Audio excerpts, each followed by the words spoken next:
एक लग्न, एक खून आणि एक शपथ. ही फक्त एका गुन्ह्याची कहाणी नाहीये, तर ही कहाणी आहे प्रेमाची, प्रचंड मोठ्या विश्वासघाताची आणि एका अविश्वसनीय निर्धाराची. जरा विचार करा, घरात लग्नाची सगळी तयारी सुरू आहे. नवरीला हळद लागतीये, हिरव्या बांगड्या घातल्या जातायत, नवरदेवालाही हळद लावली जातीये, सगळे विधी अगदी लग्नाचे, पण वातावरण मात्र पूर्णपणे सूतकाचं. कारण चेहऱ्यावर आनंदाऐवजी फक्त आणि फक्त दुःख आहे आणि घरात घुमतोय तो फक्त आक्रोश. ज्या तरुणीच्या म्हणजेच आंचलच्या कपाळावर कुंकू लावलं जात होतं, ती अक्षरशः धाय मोकलून रडत होती. का? कारण ज्याच्यासोबत तिनं सुखी संसाराची स्वप्न पाहिली होती, त्याचा निष्प्राण देह तिच्यासमोर ठेवला होता. आणि त्याच परिस्थितीतून तिचा जो निर्धार होता, तो ह्या एका वाक्यातून समोर आला: माझा बाप आणि भाऊ जिंकून हारले, सक्षम मरून जिंकला. पण हे सगळं घडलं कसं? या दुर्दैवी घटनेच्या मागे नक्की काय पार्श्वभूमी होती? तर ही कहाणी आहे नांदेडमधल्या एका आंतरजातीय प्रेमाची, ज्याचा शेवट अत्यंत क्रूरपणे करण्यात आला. ही गोष्ट आहे 25 वर्षांच्या सक्षम ताटे आणि आंचल मामेडवार यांची. नांदेडच्या संघर्ष नगरात राहणारे हे दोघं गेल्या 3 वर्षांपासून एकमेकांच्या प्रेमात होते. त्यांनी लग्न करण्याचा निर्णयही घेतला होता, पण त्यांच्या प्रेमाच्या वाटेत एक खूप मोठी भिंत उभी होती. आणि ही भिंत होती जातीची. आंचल होती पद्मशाली समाजाची, तर सक्षम होता बौद्ध समाजाचा. आणि हाच जातीय भेद आंचलच्या कुटुंबासाठी, म्हणजे विशेषतः तिच्या वडिलांसाठी आणि भावांसाठी, त्यांच्या प्रेमातला सगळ्यात मोठा अडथळा बनला होता. आंचलच्या घरच्यांनी तिला अगदी स्पष्ट शब्दांत सांगितलं होतं, सक्षमला सोड, आम्ही तुझं लग्न दुसऱ्या कोणाशीही लावून देतो, पण त्याच्याशी बोलायचं नाही, त्याला भेटायचं नाही. पण आंचल आपल्या निर्णयावर ठाम होती. आणि तिचा हाच निर्धार पाहून घरच्यांचा विरोध आता थेट धमक्यांमध्ये बदलला होता.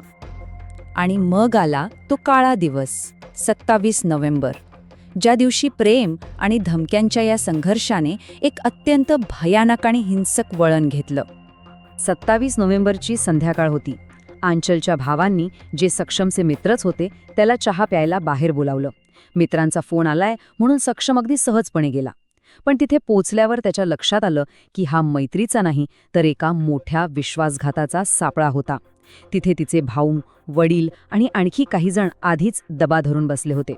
काही कळायच्या आतच त्यांनी सक्षमला बेदम मारहाण करायला सुरुवात केली. विचार करा, एका बाजूला एकटा सक्षम आणि दुसऱ्या बाजूला तब्बल 6 हल्लेखोर. परिस्थिती किती गंभीर आहे हे ओळखून सक्षमने आपला जीव वाचवण्यासाठी तिथून पळ काढण्याचा प्रयत्न केला. पण ते नराधम तिथेच थांबले नाहीत. पळणाऱ्या सक्षमवर तिच्या वडिलांनी मागून 1, 2 नव्हे तर तब्बल 3 गोळ्या झाडल्या. आणि धक्कादायक म्हणजे इतकं होऊनही सक्षमचा श्वास सुरू होता, त्याचा जीव जात नाहीये हे पाहून त्यांनी क्रूरतेच्या सगळ्या सीमा ओलांडल्या. त्यांनी एक फरशी उचलून थेट त्याच्या डोक्यात घातली आणि त्याचा जीव घेतला. सक्षमच्या हत्येची बातमी वाऱ्यासारखी सगळीकडे पसरली. पण यानंतर या कहाणीने एक असं वळण घेतलं जे आंचलच्या प्रेमाची आणि तिच्या बंडखोरीची एक अविश्वसनीय गाथा बनून कायम राहील. सक्षमचा मृतदेह घरी आणल्याचं कळताच आंचलने थेट त्याचं घर गाठलं. आपल्याच बापाने आणि भावांनी आपल्या प्रेमाचा जीव घेतला हे म्हणत तिने हंबरडा फोडला. पण त्या प्रचंड दुःखाच्या काळातच तिने एक असा निर्णय घेतला ज्याने सगळ्यांनाच धक्का बसला. तिने ठरवलं की ती सक्षमशी लग्न करणार. आणि त्यानंतर जे घडलं ते खरंच हृदय पिळवटून टाकणारं होतं. सक्षमच्या कुटुंबियांनी आंचलला आणि सक्षमच्या मृतदेहाला हळद लावली. आंचलने सक्षमच्याच बोटाने आपल्या कपाळाला कुंकू लावून घेतलं आणि तिच्या गळ्यात मंगळसूत्र घालण्यात आलं. अशा प्रकारे त्या शोकाच्या वातावरणात लग्नाचे विधी पूर्ण झाले. हा निर्णय कुणाच्याही दबावाखाली घेतला नसल्याचं आंचलने अगदी ठामपणे सांगितलं. ती म्हणाली, मी आता इथेच राहणार, त्याच्या आई वडिलांची काळजी घेईन. शरीराने जरी मी त्याच्यासोबत नसले तरी मनाने मी कायम सक्षमचीच असेन. ह्या घटनेनंतर पोलिसांनी तपास सुरू केला आणि मग 2 पूर्णपणे परस्पर विरोधी दावे समोर आले.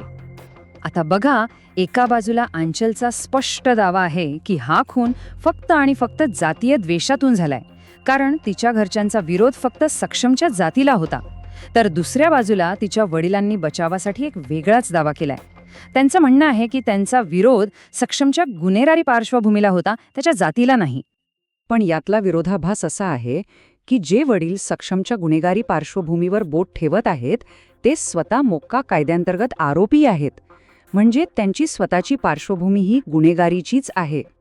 सध्या या प्रकरणात पोलिसांनी आंचलचे वडील आणि भाऊ यांच्यासह एकूण 6 आरोपींना अटक केली आहे. त्यांच्यावर हत्या आणि ॲट्रॉसिटी कायद्याअंतर्गत गुन्हे दाखल करण्यात आले आहेत. आरोपी पोलीस कोठडीत असून पोलीस पुढील तपास करत आहेत. हा सगळा घटनाक्रम पाहिल्यावर एक प्रश्न मात्र अनुत्तरित राहतो.